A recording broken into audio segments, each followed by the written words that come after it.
shaharlarni barqaror rivojlantirish masalasi yangi O'zbekiston uchun ham strategik ahamiyatga ega.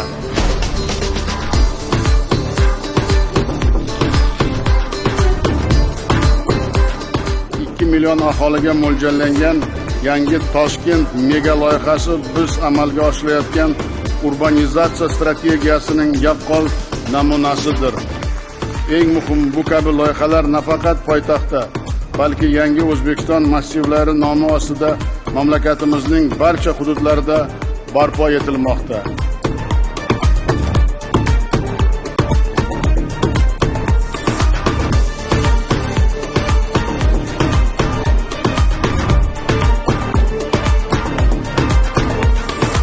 Yaqin 15 yil ichida mamlakatimiz aholisi 38 milliondan 50 million nafarga yetishi kutilmoqda.